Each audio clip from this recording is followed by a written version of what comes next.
มาเลยเนาะ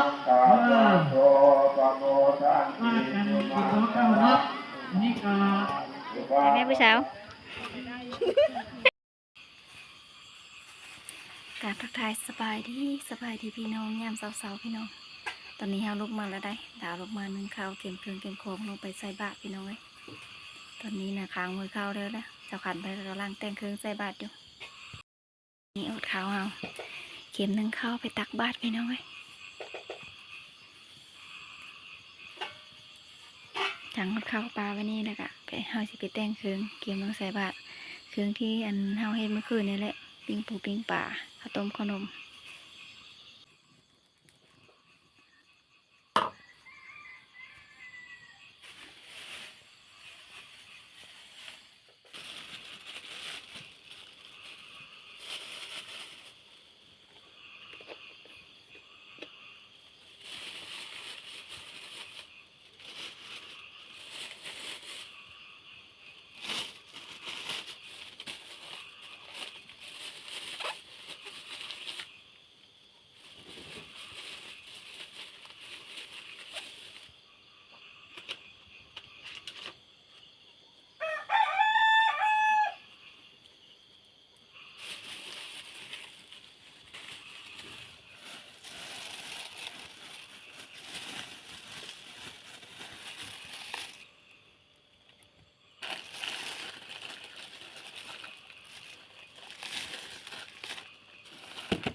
สำคัญเป็นแต่งคือ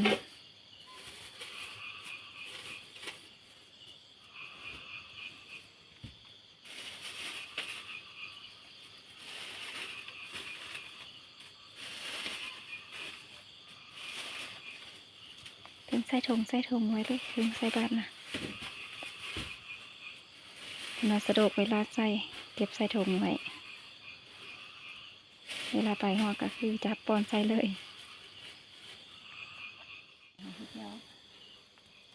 เป็นแยกเงินเธอใส่บาท พันกีบเงินกับใบพันกีบ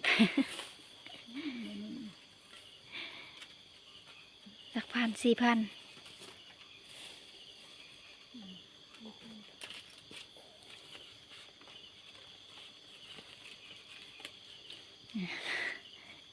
ใส่บาทมาละพันขอพรหลายเรียบร้อยเสร็จสิ้นเรียบร้อยแล้วนี่เรียบร้อยสักขันว่าท่าได้เข้ายังพันได้สุกได้เข้าสุกแล้วก็เอาเข้ามาใส่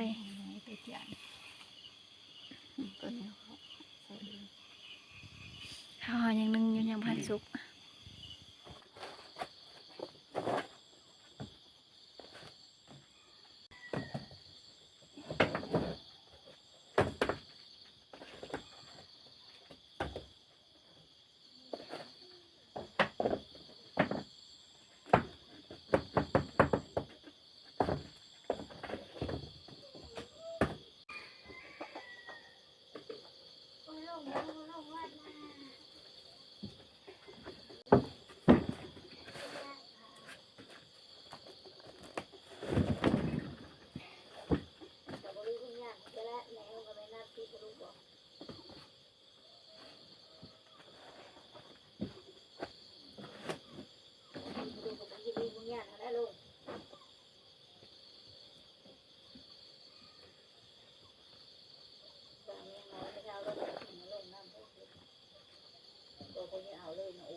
ตันมาตอนนี้ก็เก็บเครื่องเก็บของแล้วเรียบร้อยแล้วทุกคนเก็บไปแล้วได้ตูนสาวคัน กำลังแต่งโอ้ส่งเครื่องอยู่ได้เพิ่นได้จากน้อยก็ลงไปวัดเพิ่นแล้ววันนี้ก็เครื่องของเขาเก็บเรียบร้อยแล้วนี่แล้วได้พี่น้องเอ้ยไปเข้าไปกันเลยวันนี้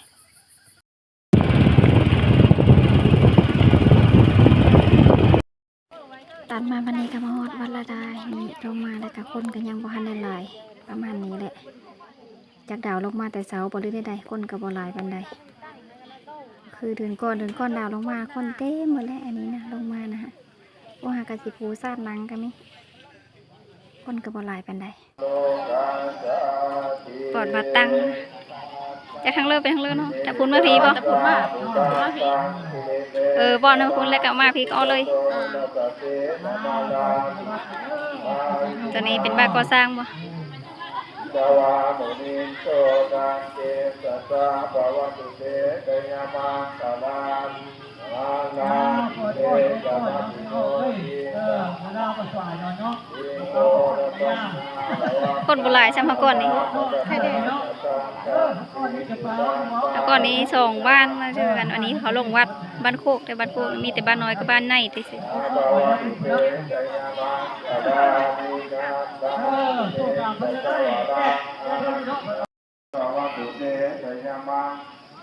เยตัสสะวิหายาสัมมาทิยาตาสุตานุนาสัง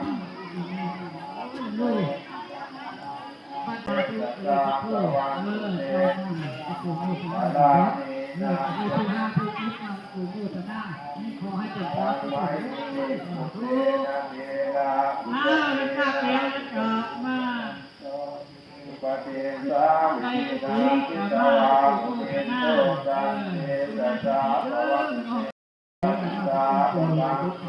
เตสุตามิสุตาเวตาปะตามาโนตาโตปะโมทันติสุมานี่ก็ สุภาปะสังสุโมตังสุปาโนสุมาโอจัตโตผู้หาผู้คิดอันนี้เป็นระเบียบ เป็นระเบียบเนาะ พูดแห้งเนาะ อันนี้เป็นระบบระเบียบว่ะ ก่อนเดินก่อนจะพูดไปด้วย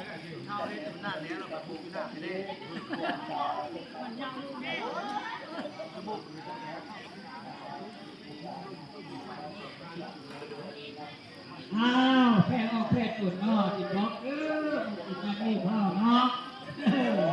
ทีนี้ก็หน้าแล้วเนาะผู้หาผู้คิดก็บ่ได้ว่าเนาะมีจำเป็นไว้เนาะข้าพเจ้าพระเจ้าดูแต่ยังไงดีพระนาที่เชื่อถือกับเรื่องกับตาอันนี้ข้าวดูจะได้ดีกันใหญ่โตดูดีแล้วจะได้ที่อันนี้ไปรีสุโต้ตู้ก็โต้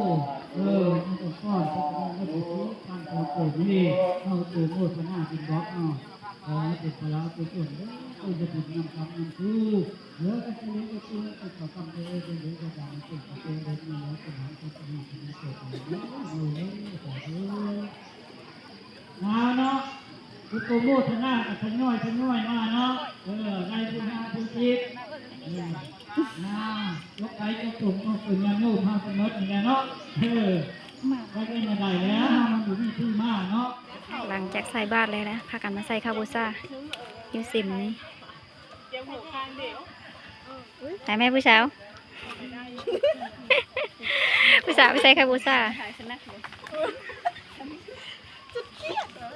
สาวแสงเอ้ยเบิ่งได้สาวแสงคนงามวันนี้บ่เห็นสาวซิมเห็นแต่สาวแสง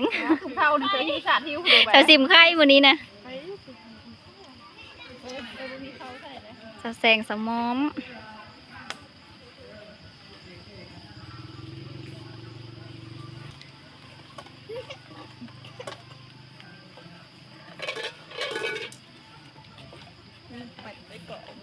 เหลือเซเลอร์ในวันนี้มันเป็นเองเจ้าขั้นตอนเนาะ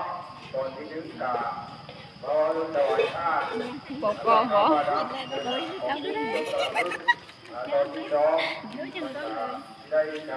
ตอนนี้ก็ใส่บาตรแล้วก็พากันมือแซ่ๆเลยได้ดาวกับสิขอโตมือคือกันทุกคนเลยนี่ชวนพี่น้องมือได้เท่ากันแล้ว มือได้แล้ว